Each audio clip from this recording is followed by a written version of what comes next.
ನಮಸ್ಕಾರ ಎಲ್ರಿಗೂ. ಅವಾಗಲೇ ಹೇಳ್ದಂಗೆ ತುಂಬಾ ಪವರ್ಫುಲ್ ಟೈಟಲ್. ನನಗೆ ಮೊನ್ನೆ ಅವ್ರು ಹೇಳಿದಾಗ ನನಗೆ ಅನಿಸ್ತದು ತುಂಬಾ ಸ್ಟ್ರಾಂಗ್ ಟೈಟಲ್ ಅಂತ. ಅದಾದ್ಮೇಲೆ ನನಗೆ ಒಂದು ಸಾಂಗ್ ನಾನು ಭೇಟಿ ಮಾಡಕ್ ಬಂದಾಗ ನೋಡಿದ್ದೆ. ನನ್ನ ಸಾಂಗ್ ನನಗೆ ಅಲ್ಲೇ ತುಂಬಾ ಇಂಪ್ರೆಸ್ ಆಗಿತ್ತು. ಆ ಡ್ಯುಯೆಟ್ ಸಾಂಗ್ ನಾನು ನೋಡಿದಾಗ ಏನು ಸಿನಿಮಾಟೋಗ್ರಾಫರ್, ನಾನು ಇವಾಗ ಜಸ್ಟ್ ಮಾತಾಡಿದ್ರು, ಒಂದೇ ಒಂದು ಲೈನ್ ಮಾತಾಡೋರು ಅವರು, ಬಟ್ ಅದಕ್ಕಿಂತ 100ರಷ್ಟು ನೀವು ಕೆಲಸ ಮಾಡಿದಿರ ಬ್ರದರ್. Amazing camera work. ನಾನು ಅಲ್ಲಿ ನೋಡಿದಾಗ್ಲೂ ಹೇಳಿದೆ, ಇಲ್ಲೂ ಹೇಳ್ತಾ ಇದ್ದೀನಿ, ತುಂಬಾ ಬ್ರೈಟ್ ಫ್ಯೂಚರ್ ಇದೆ ನಿಮಗೆ. ಯಾಕಂದ್ರೆ ನನಗೆ ಗೊತ್ತು ಅದ್ರದ್ದು ಏನ್ ಲಿಮಿಟೇಷನ್ಸ್ ಇತ್ತು ನಿಮಗೆ ಅಲ್ಲಿ ಅಂತ. ಬಟ್ ಜಸ್ಟ್ ಒಂದು ಕ್ಯಾಮ್ರಾ ಇಟ್ಕೊಂಡು ಜಾಸ್ತಿ ಲೈಟಿಂಗ್ ಗೀಟಿಂಗ್ಸ್ ಏನು ಇಲ್ದಂಗೆ ಎಷ್ಟು ಬ್ಯೂಟಿಫುಲ್ ಆಗಿ ನ್ಯಾಚುರಲ್ ಆಗಿ ತಗೊಂಡಿದ್ದೀರಾ. ಅಂಡ್ 80s ಅನ್ನೋದಕ್ಕೆ ನೀವು ಮಾಡಿರೋ DI ಆಗಿರ್ಬೋದು, ಫಸ್ಟ್ ಶಾಟ್, ಇವನ್ ಟ್ರೈಲರ್ ನೋಡಿದಾಗ್ಲೂ ಅಷ್ಟೇ, ನನಗೆ ವೆರಿ ಫಸ್ಟ್ ಶಾಟ್ ಇಂದಾನೆ ಹಿಡಿದು ಕೂರಿಸ್ಬಿಡುತ್ತೆ ನಿಮಗೆ. ಯೂಶಲ್ ಆಗಿ ಅನ್ಸುತ್ತೆ ನಮಗೆ, ಓಕೆ ಕಮ್ಮಿ ಬಜೆಟ್ ಒಂದು ಪಿಕ್ಚರ್ ಆಗಿರುತ್ತೆ, ಎಲ್ಲೋ ತುಂಬಾ ಫಿಲಮ್ಸ್ ಬರ್ತಾ ಇದೆ ಅಂತ ಅನಿಸ್ತಾ ಇರುತ್ತೆ. ಬಟ್ ಇದು ಟ್ರೈಲರ್ ನೋಡಿದ್ಮೇಲೆ ನಿಜವಾಗ್ಲೂ ಅದು ಅರ್ಧ ನಿಮ್ ವರ್ಕ್ ಇಂದಾನೆ ಅದು ಸುಳ್ಳು ಅನ್ಸ್ಬಿಡುತ್ತೆ. ಇದು ಯಾವ್ದು ಕಂಟ್ರೋಲ್ ಬಜೆಟ್ ಇಂದ ಮಾಡೋ ಪಿಕ್ಚರ್ ಅಲ್ಲ ಇದು. ಸಿನಿಮಾ ಏನ್ ಕೇಳಿದೆ ಅದು ಬಜೆಟ್ ಬಂದಿದೆ ಅನ್ನೋ ತರ ಅನ್ಸುತ್ತೆ. ಸಿಂಪಲ್ ಆಗಿ ಹೇಳ್ಬೇಕು ಅಂದ್ರೆ ನೀವು ಒನ್ ಆಫ್ ದ ಹೀರೋ ಅನ್ಸುತ್ತೆ ಬ್ರದರ್ ನನಗೆ ಈ ಸಿನಿಮಾಗೆ. ಒಳ್ಳೇದಾಗಲಿ. ಅಷ್ಟು ಇಂಪ್ರೆಸ್ ಆಗಿತ್ತು ನನಗೆ ಅದು ಸಿನಿಮಾಟೋಗ್ರಫಿ, ಎಸ್ಪೆಷಲಿ ಅದು ಆ ಡುಯೆಟ್ ಸಾಂಗು ಅಂಡ್ ಟ್ರೈಲರ್ ಅಲ್ಲಿ ನೋಡಿದಂತ ಶಾರ್ಟ್ಸ್.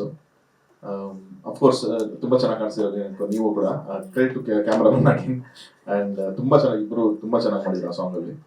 ಅಂಡ್ ಟ್ರೈಲರ್ ನೋಡಿದಾಗ್ಲೂ ಅಷ್ಟೇ ತುಂಬಾ ಸೆನ್ಸಿಟಿವ್ ಟಾಪಿಕ್ ಇದು ಪಿಕ್ ಮಾಡಿದ್ದಾರೆ ನಾಗಮುಖ ಅವರು. ಅದೇ ಎಲ್ಲರೂ ಅದೇ ಮೆನ್ಷನ್ ಮಾಡ್ತಾರೆ, ನಮ್ಮಲ್ಲ ಆಗಲ್ಲ, ಇದು ನಮ್ಮ ಜಾಸ್ತಿ ಈ ತರದ ಪ್ರಯತ್ನಗಳು ಪಟ್ಟಿಲ್ಲ ಅಂತ. ಅಂದ್ರೆ ಯಾಕೆ ಅಂತಂದ್ರೆ ತುಂಬಾ ರಿಸ್ಕ್ ಇರುತ್ತೆ, ಒಂದು ಸೆನ್ಸಿಟಿವ್ನೆಸ್ ಇರುತ್ತೆ ಈ ತರ ಸ್ಕ್ರಿಪ್ಟ್ಸ್ ಹ್ಯಾಂಡಲ್ ಮಾಡೋದಕ್ಕೆ ಅಂತ ಅಂದ್ಬಿಟ್ಟು. ತುಂಬಾ ಎಡ್ಜ್ ಆಫ್ ದಿ ಸ್ವರ್ಡ್ ನಡೆದಂಗಿರೋ, ಕತ್ತಿ ಮೇಲೆ ನಡೆದಂಗಿರುತ್ತೆ. ಸ್ವಲ್ಪ ಈ ಕಡೆ ಅಂದ್ರೆ ರೈಟ್ ಅವ್ರು ಬಾರಿಸ್ತಾರೆ, ಹಿಂಗ್ ಹೋದ್ರೆ ಲೆಫ್ಟ್ ಅವ್ರು ಬಾರಿಸ್ತಾರೆ. ಸೊ ಎರಡರ ಮಧ್ಯದಲ್ಲೇನೆ ನಾವು ನೀಟಾಗಿ ಹೋಗ್ಬೇಕು. ಅದ್ರಲ್ಲಿ ಏನು ಅಂತಂದ್ರೆ ಬೇಸಿಕಲಿ ನಾವು ಯಾವ್ದು ಬಯಾಸ್ಡ್ ಇಲ್ದಂಗೆ ಈ ತರದ ಸ್ಕ್ರಿಪ್ಟ್ ಗಳು ಮಾಡಬೇಕು. ಡೈರೆಕ್ಟರ್ ಆಗಿ ಅವ್ರು ಯಾವ್ದು ಬಯಾಸ್ಡ್ ಇಲ್ದಂಗೆ ಮಾಡಬೇಕು. ಹಾನೆಸ್ಟ್ ಆಗಿ ಇಶ್ಯೂ ಇದೆ ಅಂತಂದ್ರೆ ಆ ಇಶ್ಯೂನ ಅಡ್ರೆಸ್ ಮಾಡಬೇಕು.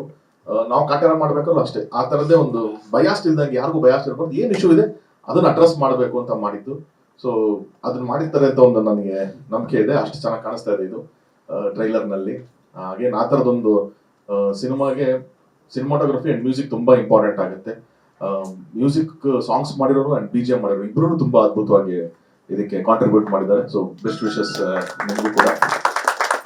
ಅಂಡ್ ರಾಮಕೃಷ್ಣ ಅವರು ಈ ತರದೊಂದು ಪ್ರಯತ್ನಕ್ಕೆ ಫಸ್ಟ್ ಆಫ್ ಆಲ್ ಎಲ್ಲಾದೂ ನಮ್ಗೆ ರಿಸ್ಕ್ ಇರುತ್ತೆ ಸರ್. ಹೊಸೊಬ್ರು ಈ ತರದೊಂದು ಸಿನಿಮಾ ಹಿಂಗಿರಿ ಸಬ್ಜೆಕ್ಟು ಎಲ್ಲಾನು ಒಪ್ಕೊಳ್ಳೋಕ್ಕಿಂತ ಮುಂಚೆ ನೆಗೆಟಿವ್ ತುಂಬಿಸೋದು ಜಾಸ್ತಿ ಇರುತ್ತೆ.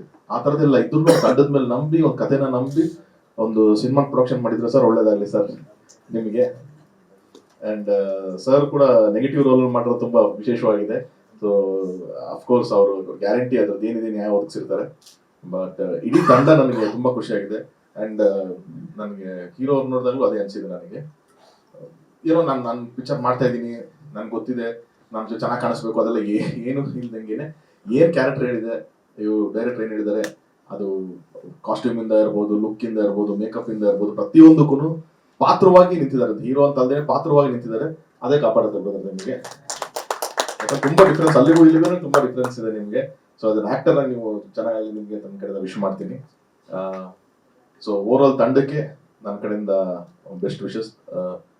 ಇದೇ ಡಿಸೆಂಬರ್ 5th ರಿಲೀಸ್ ಅಂತ ಹೇಳ್ತಾ ಇದ್ದೀರಾ. ಸೊ ಡಿಸೆಂಬರ್ 5th ಅಲ್ವಾ? ಸೊ ಒಳ್ಳೇದಾಗ್ಲಿ, ಡಿಸೆಂಬರ್ 5th ರಿಲೀಸ್ ಆಗ್ತಾ ಇದೆ. ಅಂಡ್ ಇಡೀ ತಂಡಕ್ಕೆ ನನ್ನ ಕಡೆಯಿಂದ ಬೆಸ್ಟ್ ವಿಶಸ್.